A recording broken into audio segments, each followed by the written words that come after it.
한국어? 그런 이상한 나라 말을 왜 공부해? 너 좀 이상하다? 여기 한국말을 배우고 싶다고 말했다가 이상한 취급을 받는 여학생이 있습니다. 여학생은 왕따 당할까 무서워서 그 후로 한국에 대해 말을 할 수가 없었습니다.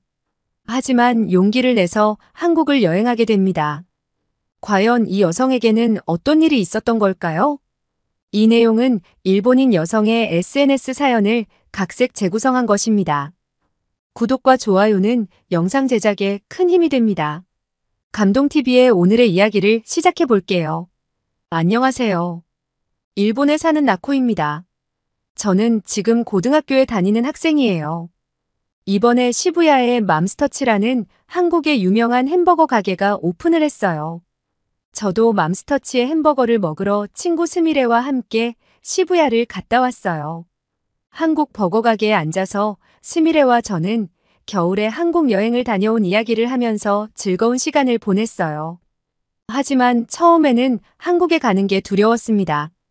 일본에서는 주변 어른들도 그렇고 방송에서도 한국은 일본보다 못 사는 나라이고 한국 사람들은 일본 사람을 질투한다고 했거든요.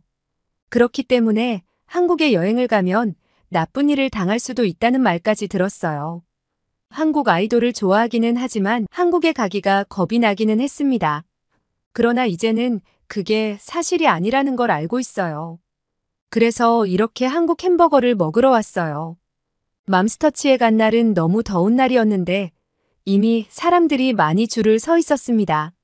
원래 이곳은 맥도널드가 있던 자리였는데 한국 햄버거가 오픈을 할 줄은 몰랐어요.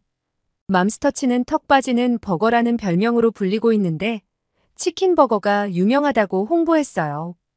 우리는 오랜 시간 더위에 줄을 서 있었는데 매장에서는 줄을 서 있는 사람들을 위해서 노란색의 커다란 우산을 빌려줘서 조금이나마 더위를 피할 수 있었어요. 40분을 기다린 끝에 겨우 들어가서 자리를 잡고 우리는 가장 대표적이라는 싸이버거 세트를 시켰어요. 그리고 잠시 후에 싸이버거와 감자튀김 콜라가 나왔는데 저는 너무 놀라서 눈이 동그래졌어요. 그야말로 입을 아무리 크게 벌려도 먹기 힘들 만큼 두꺼운 치킨이 들어있는 버거였어요. 치킨은 바삭하고 소스가 너무 잘 어울려서 스미레와 저는 정말 맛있게 버거를 먹었습니다. 스미레와 저는 같은 고등학교에 다니는 것은 아니었어요. 우리는 한국어 학원에서 만나게 되어서 친해지게 되었어요. 저는 중학교 때부터 한국의 아이돌을 너무 좋아했습니다. 하지만 그 당시만 해도 한국 아이돌을 좋아하는 저를 주변 친구들은 별종 취급을 하였어요. 저는 한국어를 배워보고 싶다고 말했다가 왜 그런 나라 말을 배우고 싶어 하냐고 말까지 들어야 했어요. 좋아하는 티를 내지 못하고 혼자만 영상을 찾아보고 음악을 들어야 했고 중학교 때는 참 외로웠어요. 그러다가 고등학교에 올라가면서 한국어 학원에 가서 한국어를 배우기로 마음을 먹었어요. 한국어는 생각보다 배우기가 쉬웠고 굉장히 체계적인 언어였습니다. 일본어와 어순이 비슷한 것도 그렇고 한글은 정말 쉽게 익혀졌어요. 일본어는 히라가나에 가타카나 그리고 한자까지 써야 해서 정말 익혀야 할 것이 너무 많고 한자는 읽는 방법도 많아서 일본 사람들조차 헷갈릴 때가 많았어요. 하지만 한국어는 한글을 배웠더니 모든 글자를 다 쓸 수가 있어서 너무 좋았어요. 그렇게 한글을 배우면서 일본의 단어들도 한글로 써보고 제 이름도 한글로 써보는데 정말 재미있었어요. 일본어 대부분을 한글로 간단하게 쓸 수 있다는 게 좋았고 한글 자체가 너무 좋았습니다. 한국어 학원에 우리 반에는 저처럼 고등학생이 없고 대부분 어른이었습니다. 그런데 스미레가 학원에 들어온 거예요.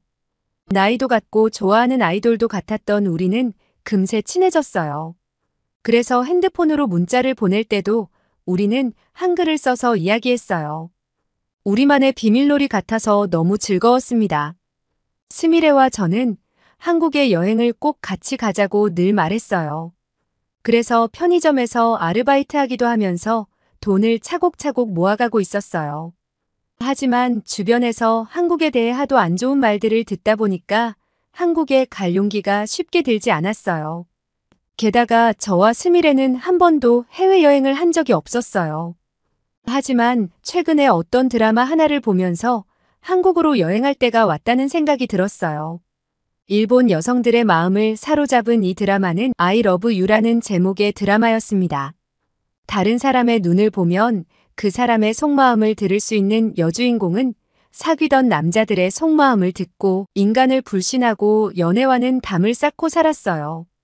그런데 자신을 도와준 배달원과 눈이 딱 마주쳐서 그 사람의 마음소리가 들려오는데 어떻게 된 일인지 들리기는 하는데 속마음을 읽을 수가 없었어요. 그 잘생긴 배달원은 한국 사람이었기 때문에 말은 일본말을 쓰는 사람이었지만 한국 사람이라서 속마음이 들려도 알아들을 수가 없는 거예요.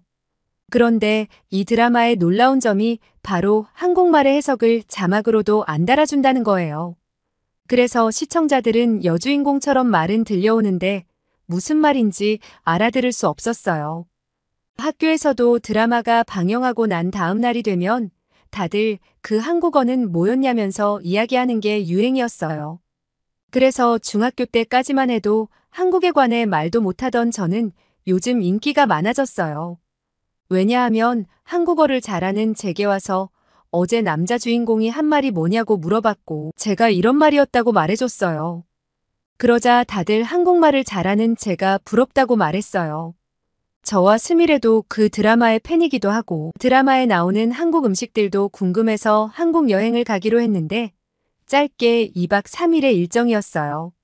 일본에서 한국까지는 가까워서 얼마 걸리지 않아서 한국의 인천공항에 도착할 수 있었는데 저와 스미레는 도착하자마자 너무 놀라서 잘못 온 줄 알았어요. 우리가 출발한 나리타 공항과는 비교도 안 되게 좋은 공항이라서 깜짝 놀랐어요. 출입국을 하려고 줄을 서 있는데 정말 빠르게 처리가 되었고 짐도 빠르게 나왔습니다. 한국 공항의 직원들도 다들 너무 친절해서 처음 해외에 나와서 긴장한 우리를 안심시켜 주었어요. 무빙워크와 에스컬레이터 등의 시설이 곳곳에 있는 인천공항은 굉장히 넓은 공항인데 돌아다니는 게 편했습니다. 출입국장을 나가자 인천공항의 전체적인 모습을 볼 수 있었는데 대단히 큰데 정말 멋지다는 생각이 들어서 인천공항을 보면서 감탄하였습니다. 무엇보다 화장실을 다녀왔는데 공중화장실 특유의 이상한 냄새도 없고 너무나 깨끗하고 쾌적했어요.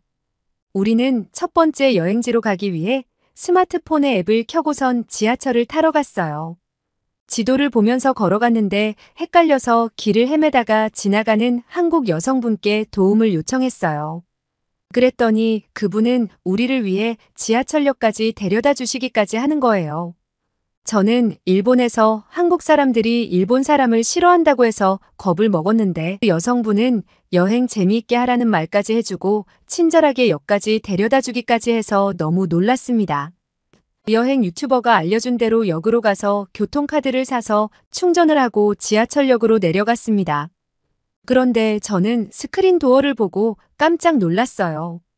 일본도 스크린 도어가 있는 역들이 있긴 했지만 이렇게 전면이 유리로 멋지게 되어 있지는 않았고 모든 역에 다 스크린 도어가 있지도 않아요. 그래서 지하철 추락사고가 나거나 해서 열차 운행이 중단되어서 학교에 지각할 때도 있었거든요. 전면이 유리로 되어 있는 세련된 모습과 깨끗한 지하철역을 보자 일본의 지하철역이 너무 낡은 것 같았어요. 그리고 지하철이 도착했다는 안내 음성이 들리고 지하철을 타게 되었는데 한국의 지하철은 너무 깨끗하고 좌석들도 너무 좋았어요. 게다가 제가 어디쯤 와 있는지 앱을 보려고 하는데 무료 와이파이까지 됐고 지하철의 모니터에서는 현재 역과 다음 역도 보여줬어요. 영어와 일본어, 중국어로 안내방송도 잘해줘서 외국인인 우리가 지하철을 이용하기도 너무 좋았습니다. 중간에 다른 노선으로 지하철을 갈아타러 가야 했는데 한국은 다른 선의 지하철을 타는 것도 내부에서 모두 해결할 수 있었어요. 놀랍게도 우리가 갈아타야 할 지하철 노선의 색깔이 벽을 따라서 쭉 칠해져 있었어요. 곳곳에 안내판도 잘 되어 있어서 안내에 따라서 가다 보니 굳이 핸드폰 앱을 볼 필요도 없이 갈아타야 할 곳에 도착해 있었어요. 일본이었다면 노선마다 회사도 다르고 옆길이 이어지지 않은 곳도 많았고 역 밖으로 나가서 또 돈을 내고 들어가서 다른 노선으로 가야 했습니다. 그런데 한국의 지하철은 갈아타는 곳이 표시된 곳으로 가자 바로 지하철을 갈아탈 수 있게 편리하게 되어 있었어요. 처음 경험하는 한국의 대중교통은 너무나 편리했습니다. 우리가 처음으로 간 곳은 바로 경복궁이었는데 그 전에 한복 대여 가게로 갔습니다. 한국 여행 유튜브를 보면 많은 사람이 한복을 입은 모습을 볼 수 있었어요. 그런데 한복이 너무 예뻐 보여서 한국에 가면 꼭 한복을 입어보고 싶었거든요. 가게 안에 들어갔더니 정말 너무나도 다양한 한복이 있었어요. 우리는 행복한 기분으로 예쁜 한복들을 구경했습니다. 저는 빨간 치마에 분홍색 저고리를 골랐고 스미레는 하늘색 치마에 남색 저고리를 골라서 입었어요. 한복을 갈아입은 우리는 서로를 바라보면서 너무 예쁘다면서 웃었어요. 한복을 입고 경복궁 방향으로 걸어갔는데 한국은 도시에서 산이 보여서 그 풍경이 너무 멋졌어요. 경복궁은 한복을 입은 사람은 무료로 들어갈 수 있어서 표를 끊을 필요 없이 바로 들어갈 수 있었습니다. 근정전에 들어갔는데 정말 많은 사람이 한복을 입고 있었어요. 너무 아름다운 곳이라서 감탄하면서 사진을 찍었습니다. 그리고 궁전의 이곳저곳을 돌아다니면서 한글로 된 설명글을 읽어봤어요. 한국의 과거 왕과 왕비가 살았던 곳으로 한국의 전통적인 아름다움이 이런 모습이구나 하면서 감동하면서 구경하였습니다. 특히 경회로라는 곳은 연못을 바라볼 수 있는 건물이었는데 정말 아름다운 곳이었고 왕이 신하들과 연회를 하거나 가뭄이 들면 기우제를 지내는 등 국가의 행사에 사용했던 건물이었습니다. 아름다운 한복을 입고 한국의 옛날 궁궐을 거닐고 있자니 신비롭고 정말 아름다운 기분이 들었습니다. 지나가던 한국 사람들에게 부탁해서 우리는 같이 사진도 많이 찍었는데 한국 사람들은 사진 촬영을 정말 잘해줬습니다. 우리가 한국말로 감사합니다라고 말했는데 사진을 찍어준 한국 사람들은 정말 아름다운 미소를 지어주며 즐겁게 여행하라고 말해줬어요. 한국 사람들은 정말 친절했어요. 아름다운 경복궁을 구경하고 나서 한국에서 가장 먼저 밥을 먹으러 간 곳은 매운 주꾸미라는 음식이 파는 곳이었습니다. 미리 맛집 앱에서 찾아놓은 식당으로 들어가서 점원이 안내해준 자리에 앉았습니다. 이 가게에는 메뉴를 모니터를 터치해서 주문할 수 있게 되어 있었는데 한국어도 연습해 볼 겸 한국어 메뉴를 보면서 메뉴를 골랐어요. 일단 제일 먹어보고 싶던 매운 주꾸미를 2인분 주문하려고 했는데 매운맛도 매운맛과 덜 매운맛을 선택하라고 나왔어요. 거기서 엄청나게 고민했는데 우리는 매운맛에 도전해보기로 했어요. 그리고 묵사발도 주문했는데 그 전에 인터넷을 검색해봤습니다. 묵사발은 한국의 전통 요리로 메밀로 만든 묵을 얇게 썰어서 차가운 육수에 넣어서 채소들을 넣어서 먹는 요리라고 되어 있었어요. 그리고 시원하고 달콤한 맛이 난다고 되어 있어 매운 주꾸미와 먹으면 좋을 것 같아서 주문했습니다. 자리로 큰 접시에 엄청 매운 냄새가 나는 주꾸미가 나왔고 큰 그릇에 밥이 하나씩 나왔어요. 점원은 여러 가지 채소가 들어있는 접시를 테이블에 놓아주면서 주꾸미와 채소를 넣고 비벼서 먹는 거라고 말해줬어요. 일본과는 달리 한국은 음식들이 푸짐하게 나와서 너무 좋았어요. 저는 밥에 주꾸미를 올리고 콩나물과 무채 등을 넣고 열심히 비볐습니다. 바로 숟가락으로 떠서 먹었는데 주꾸미가 맵긴 했는데 밥도 있고 채소들이 섞이자 매우면서도 달콤하고 중독적인 맛이었어요. 같이 나온 묵사발도 숟가락으로 떠서 먹었는데 입에 넣자마자 시원하고 달콤하고 메밀의 고소함이 느껴졌어요. 주꾸미가 매워서 눈물이 살짝 날 것 같았지만 묵사발과 함께 먹었더니 두 요리가 참 조화롭다는 생각이 들었어요. 스미레는 좋은 곳도 구경하고 이렇게 맛있는 요리를 한국에 와서 먹으니 행복하다고 했습니다. 다음 날 우리는 홍대를 놀러 갔어요. 겨울에 한국을 온 탓인지 숙소에서 나와서 역으로 걸어가는데 너무 추워서 이빨이 딱딱하면서 부딪힐 정도였어요. 하지만 지하철역 안으로 들어가자 난방이 잘 되어 있어서 따뜻해졌습니다. 도쿄는 지하철역에서 난방을 해준 적이 없어서 한국이 좋아 보였어요.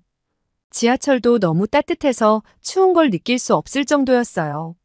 한국의 홍대는 일본 여성들에게 아주 인기 있는 곳이어서 다들 한번 가보고 싶어 했어요. 맛집도 많고 예쁜 카페들도 많아서 유명했습니다. 그리고 홍대 근처에는 연남동도 있었는데 공항철도가 여기까지 이어져 있어서 공항에서 바로 오기도 좋았어요. 우리는 지하철을 타고 홍대 입구역에 도착했는데 젊은 사람들이 굉장히 많이 내렸어요. 역에서 나와 거리를 걷고 있자니 다양한 가게들과 예쁜 카페, 음식점이 아주 많았습니다. 사람들로 붐비는 거리와 곳곳에서 음악이 들려서 흥겨운 곳이라는 생각이 들었어요. 한국 사람들은 정말 남자도 여자도 키도 크고 세련되고 예뻤어요. 점심시간이 되어서 홍대의 맛집으로 우리는 함께 한국의 치킨을 먹으러 갔습니다. 한국 드라마를 보면 꼭 나오는 음식 중 김밥이 있고 라면도 있고 그리고 치킨도 있습니다. 그런데 이 음식들을 배우들이 너무 맛있게 먹어서 도대체 맛이 어떤 건지 너무 궁금했거든요. 닭튀김이라는 요리는 어느 나라에나 있는 음식인데 한국 치킨은 그렇게 유명한 이유가 무엇인지 일본의 가라아게와 많이 다른 걸까 생각했어요. 치킨을 주문하고 자리에서 기대에 부풀어서 기다리고 있었어요.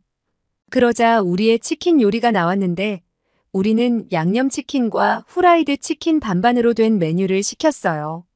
치킨을 우리 테이블에 올려주신 직원분은 맛있게 드세요 하면서 밝은 목소리로 말해줬어요. 우리도 즐겁게 감사합니다 라고 말을 했어요.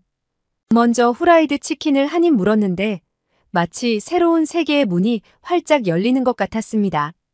입안 가득 퍼지는 그 맛과 향은 새로운 느낌의 닭튀김이었어요.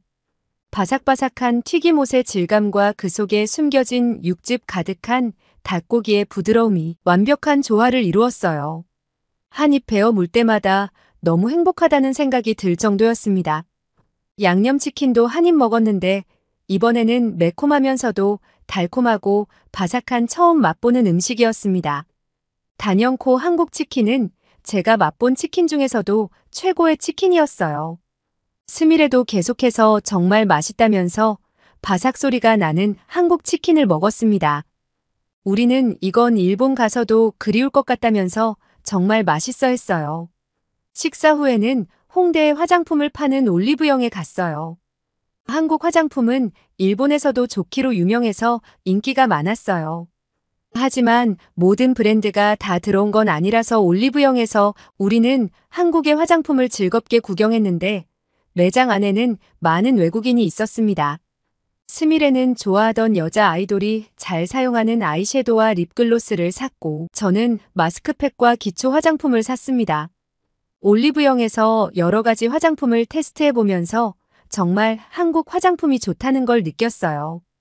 제가 서툰 한국말로 립글로스의 다른 색을 한국 점원에게 물어봤는데 정말 친절하게 필요한 물건을 찾아왔고 테스트로 입술에 발라볼 수 있게까지 해주셨어요.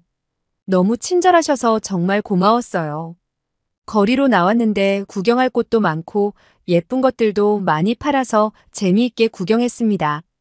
추운 날씨에도 많은 사람이 거리에 있어서 활기찬 느낌이 참 좋은 홍대였습니다. 그런데 갑자기 뒤에서 올리브영 점원분이 달려와서 우리는 깜짝 놀라서 소리를 지를 뻔했어요. 그 점원분은 자신이 돈 계산을 잘못해서 돈을 적게 줬다면서 아까 받은 잔돈보다 더 많이 돈을 내주었습니다. 저는 한국 돈에 익숙하지 않아서 점원분이 알려주지 않았으면 잘못 계산된 것인지도 몰랐을 텐데 이렇게 달려나와서 돈을 더 돌려줘서 너무 놀랐습니다. 자신의 실수를 알고는 저를 쫓아와서 제대로 된 돈을 돌려주다니 우리는 한국 사람의 정직함에 깜짝 놀랐어요. 한국 사람들이 너무 좋은 사람들이라며 스미레는 감탄하였습니다. 재미있게 구경도 하고 쇼핑도 하고선 음료를 마셔야 하겠다는 생각에 카페로 갔어요. 카페가 꽤 커서 들어가서 어디에서 주문을 하나 살펴보는데 놀랍게도 한국 사람들이 어떤 기계 앞에 서서 무엇인가 하고 있었어요. 한국은 주문을 모두 기계가 받아서 신기했고 일본보다 더 발전한 것 같았어요. 하지만 이 기계에서는 현금을 사용할 수 없었어요. 일본에서는 현금을 주로 써서 저는 카드가 없어서 어쩔 줄 모르고 있었어요. 그러자 뒤에 서 있던 잘생긴 한국 남자분이 현금은 직원에게 가서 주문해야 한다고 서툴지만 일본말로 차근히 말해줬어요. 저는 그렇게 도와주는 사람이 있을 줄 몰랐는데 한국 사람들은 너무 친절해서 감동했어요. 가는 곳마다 한국 사람들이 우리를 모른 채 하지 않고 도움을 줘서 여행이 너무 즐거웠습니다. 우리는 직원에게 현금을 보여주면서 주문했고 주문한 음료를 받아서 좌석에 앉아서 사람들 구경을 했습니다. 그때 예쁜 강아지를 데리고 어떤 여자분이 음료를 주문하셨어요. 우리는 강아지를 보자마자 귀엽다고 동시에 말했어요. 그 한국분은 우리의 반응에 웃으시면서 강아지에게 인사를 해야지 하고 말하셨어요. 우리는 그 한국 여자분에게 강아지의 이름도 물어보고 나이도 물어봤습니다. 그러자 친절하게 우리에게 이름과 나이를 알려줬고 잠시 우리랑 이야기를 나눠주셨어요. 처음에 한국을 오면서 걱정했던 것과는 달리 직접 겪어본 한국은 발전하고 좋은 곳이었고 한국 사람들은 우리에게 너무 친절했어요. 스미레와 저는 한국에서 정말 행복한 시간을 보낼 수 있었습니다. 첫 해외여행이라서 걱정도 된 게 사실이었지만 한국은 마음 편하게 안전하게 여행할 수 있는 곳이었고 일본 사람이 한국 여행을 많이 가서 한국에 대한 오해를 풀었으면 좋겠습니다. 새로 오픈한 맘스터치에서 우리는 한국의 치킨버거를 먹으면서 그때의 추억을 이야기했고 한국어를 더 열심히 공부하자는 목표를 가지게 되었습니다. 다음에는 더 많은 한국 사람과 대화를 나눠볼 수 있었으면 좋겠다고 이야기했어요. 저의 이야기는 여기까지입니다. 여러분 나코 씨의 이야기 어떻게 보셨나요? 일본에서는 한국어 간판으로 된 한국 음식점에서 음식을 먹는 사람들이 많다고 합니다. 그리고 얼마 전에 한국의 유명한 햄버거 가게인 맘스터치가 오픈을 했다고 해서 인기가 많아서 방송국에서 찍어가기까지 한다고 합니다. 게다가 한류와 더불어서 어린 친구들은 한국어를 공부하고 한국말을 사용하는 걸 좋아한다고 합니다. 한국어를 공부하는 나코 씨는 친구 스미레 씨와 함께 한국 여행을 와서 한국 사람들의 친절함에 놀랐다는 즐거운 사연이었습니다. 감동TV는 감동적이고 재미있는 사연을 기다리고 있습니다. 다음에도 재미있는 사연으로 찾아뵙겠습니다. 시청해주셔서 감사합니다.